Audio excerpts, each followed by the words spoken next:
안녕하세요. 사이클 배우기 박성택입니다. 오늘은 자전거 고르는 방법에 대해서 한번 알아볼 건데요. 뭐 꼭지가 사이클 배우기 이라고 해도 과연 그 오신 분들, 그 자전거를 타고자 하시는 분이 이 포장도로에 적합한 로드 자전거, 그러니까 일반적으로 사이클을 원하시는지, 아니면은 좀 더 험하고 좀 더 자연 속으로 들어가서 빠르진 않더라도 조금 더 좀 터프하게 타시기를 원하는지, 아니면은 진짜 말 그대로 요 앞에 있는 그 탄천길을 가볍게 다니시기 원하는 뭐 하이브리드나 아니면 미니벨로 형태의 자전거들을 찾으시는지에 대한 것은 일단 본인의 성향과 그 다음에 이제 어떠한 목표를 가지고 있는지, 그러니까 내가 갖고 있는 뭐 버킷리스트라거나 아니면 뭐 내가 누구를 뭐 닮고자 한다, 아니면 내 꿈이 뭔지, 뭐 이런 부분들을 먼저 생각해 보시는 것이 맞을 거예요. 근데 그런 부분들 잘 모르겠다라고 생각하시면은 주변에서 친구분들이 어떤 자전거를 타시는지를 한번 잘 보시면 그분들하고 어떠한 자전거를 타고 같이 놀아야 될지를 찾아보시는 게 맞아요. 그분들은 이제 사이클을 타고 좀 더 빠른 속도로 다니는데 나만 좀 MTB를 타고서 힘들게 쫓아다닌다. 이것도 조금 그렇지만 그분들은 메인을 산을 중심으로 다니시는 분들인데 나 혼자서 뭐 로드형 사이클을 샀다라고 하면 또 산을 갈 수가 없잖아요. 그래서 조금 내가 어떤 생각을 가지고 어떠한 장르의 어떠한 목표를 가지고 타겠다라는 것을 결정하지 못하셨다면 내 친한 친구분, 그 주변 사람들 중에서 어떠한 자전거를 타는지를 찾아보시는 게 가장 빨라요. 자, 그 다음에 그 어떠한 목표를 가지고 자전거를 사겠다라고 하는 이제 어떤 장르가 결정이 됐다고 하면 그 다음에는 이제 네, 예산을 생각을 해 보셔야 되는데, 물론 이제 경제적으로 좀 풍족하다라고 하시고 뭐 큰 부담이 없다라고 하시면은 뭐 비싼 걸 처음부터 사셔도 괜찮지만, 비싼 것을 사실 수 있는 경제적인 여유는 있는데 시간적인 여유가 없으신 분들이 많이 있어요. 그러면 시간은 부족한데 돈은 있다 그래서 좋은 자전거를 사 두어 봤자 활용할 수 있는 기회가 그렇게 많지 않아요.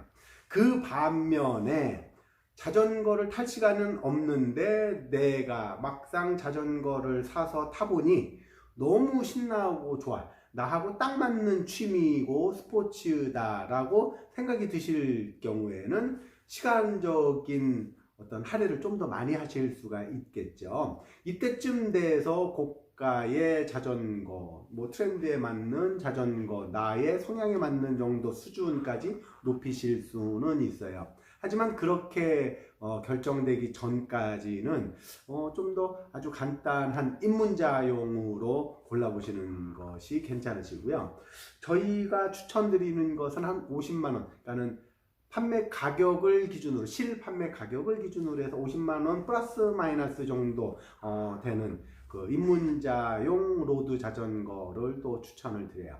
특히 저희 같은 경우는 이제 만일 그 로드 자전거를 타시다가 나중에 좀 더 고가의 자전거로 바꾸고 싶다라고 하시면 그 좀 차익만 내시고, 물론 약간의 이제 그 사용료는 좀 부담을 하시겠지만 일단 그 차액만 내시고 기변하실 수 있는 기변 프로그램이 이제 적용되는 자전거들이 있어요. 그것을 가지고 입문을 하신다고 하면, 입문하셨다가 또 중급자용 자전거 사셨다가 또 상급자용 자전거를 사시는 3단계, 4단계의 업그레이드 비용들을 이제 자전거를 바꾸면서 생기는 그런 어떤 기회 비용을 좀 줄일 수 있도록 하는 프로그램이 있어요.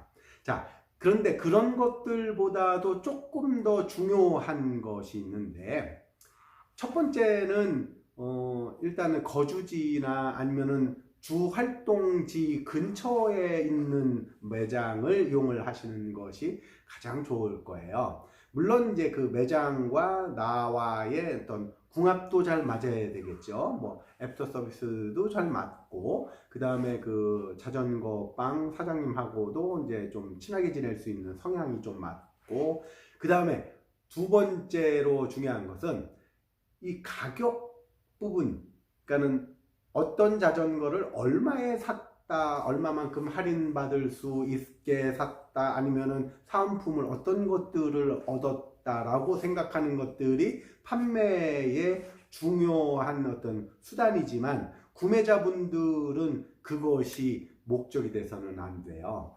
자전거라는 것은 어디서 어떤 자전거를 얼마에 샀는지보다는 그 자전거를 누구와 어떻게 타는지가 중요한 거예요. 그래서 자전거를 살 동안에 있었던 그 즐거움, 그 쇼핑의 즐거움, 남자들의 부심을 채워주는 이러한 즐거움 이후에 더 커다란 즐거움이 존재하거든요. 자전거라는 것은. 그래서 자전거는 얼마짜리야 라고 얘기하는 것보다는 내가 이 자전거를 얼마짜리처럼 다룰 수 있어, 아니면은 1000만원짜리를 자전거를 이제 10만원짜리 자전거처럼 타시는 경우도 있지만, 뭐 50만원짜리 자전거를 1000만원짜리처럼 즐기고 다루시고 하시는 분들이 있잖아요. 어느 쪽이 더 나은지는 이제 그 여러분들이 이제 그 판단을 해 보시기를 추천드려요. 품질.